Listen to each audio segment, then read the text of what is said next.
Добре дошли в канала Розата разказва. Чуйте нашите интересни истории. Представяме ви Розата на живота, надежда, роман от Мария Ангелова. Глава 3.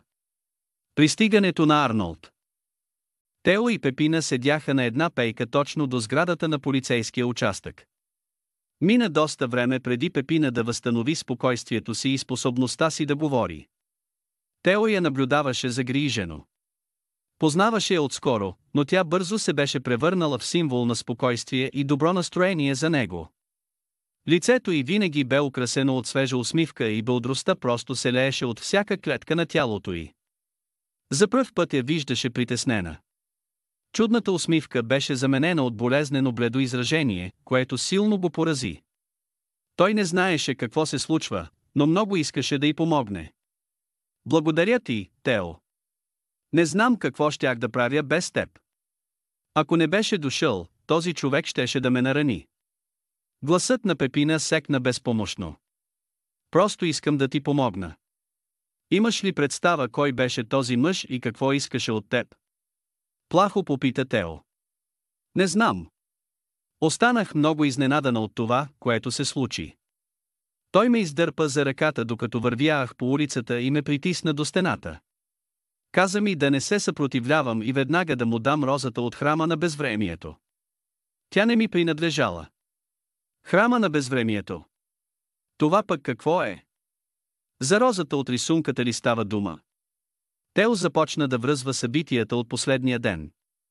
Не знам, но вероятно е така. Въобще не разбирам как всичко започна да се свързва по такъв странен начин. Непременно трябва да разберем какво точно се случва. Страхувам се, че някой пак може да ме нападне. Пепина видимо потрепера при последните си думи. Не мисли и за това. Няма да позволим да се случи.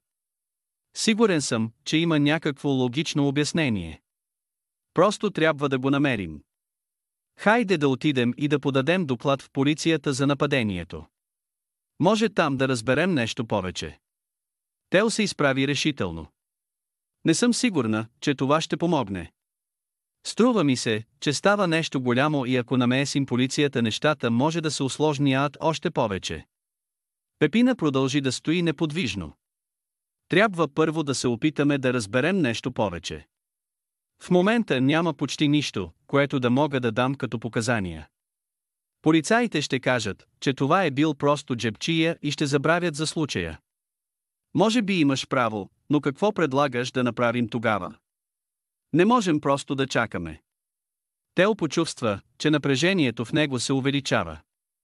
Може да се върнем в библиотеката и да се опитаме да разберем нещо повече за надписа от рисунката. Сигурна съм, че той е важен. Добре, но няма да те оставям повече сама. Благодаря ти. Наистина имам нужда от помощ. Двамата станаха и тръгнаха по обратния път към библиотеката. Тео внимателно оглеждаше всеки, който минаваше покрай тях. Спомняйки си предупреждението от бележката в писмото, реши да бъде изключително предпазлив. Опасността продължаваше да ги дебне. Влизайки обратно в библиотеката, Пепина усети, че всичко е различно. Имаше промяна в усещанията и за това място. До тази сутрин всичко тук й вдъхваше доверие и бодрост, а сега всичко я плашеше. Таванът сякаш беше слязал надолу и всички помещения й се струваха по-тесни. Въздухът беше станал лепкав и тежък. Не успяваше да насити добре гърдите и тя започна да се бори за всяко дихание. Разбра, че няма да може да остане тук още дълго време. Без да губят повече време, Тео и Пепина влязоха в една от страничните читални на библиотеката. Тук идваха по-малко хора, защото книгите бяха основно чуждестранни и със специфична научна тематика. В момента самотата на тази читалня беше добре дошла за тях. Пепина седна на един от компютрите в залата и отвори регистъра с книгите. Започна да търси по заглавията речници за чужди езици. Бързо намери каталожните им номера и разбра къде точно са поставени в читалнята. Двамата с Тео отидоха до тази етажерка и започнаха да гледат заглавията. Извадиха тези речници, които им се сториха подходящи и се заеха да търсят думите от писмото в тях. След час посланието от писмото беше преведено. Пепина го написа на един бял лист и двамата с Тео започнаха да гадаят какъв ли е неговия смисъл. Животът не умира.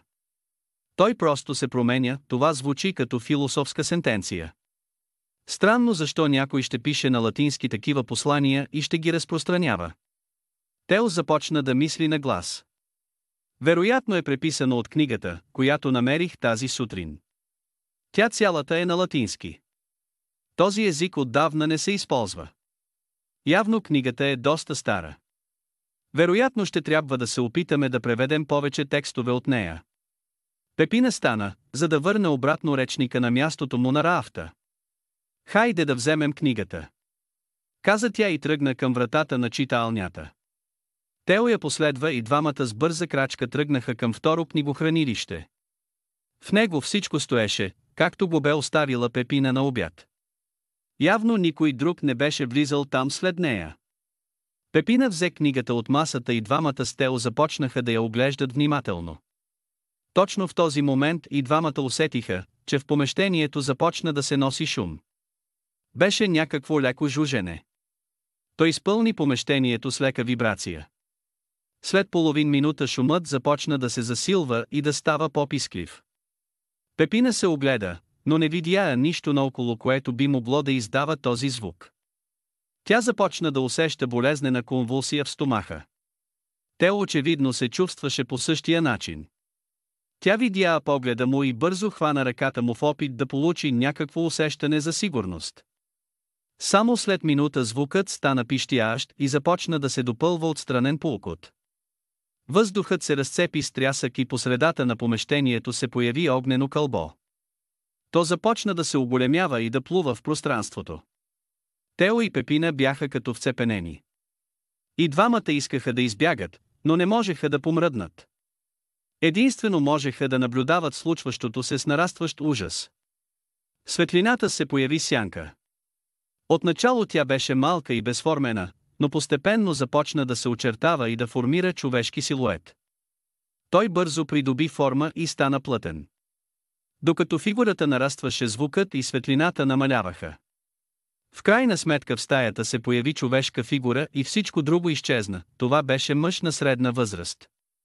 Лицето му беше с остри черти и мрачно изражение. Косата му беше много къса и с платинен блясък. Дрехите му изглеждаха доста необикновено. Носеше някакъв сив гащеризон, който обгръщаше цялото му тяло много плътно. Нямаше никакви джобове или други украси, но точно върху гърдите имаше неголям надпис. Пепина беше изненадана да разпознае, че това беше същия надпис като от рисунката. Какво се случваше? Защо навсякъде се появяваха тези думи? Мозъкът й гремееше от въпроси и напрежение, но тя все още не беше в състояние да мръдне. Тео много искаше да застане пред Пепина, за да я защити из тялото си от тази нова опасност, но и той не можеше да помръдне нито един мускул от тялото си.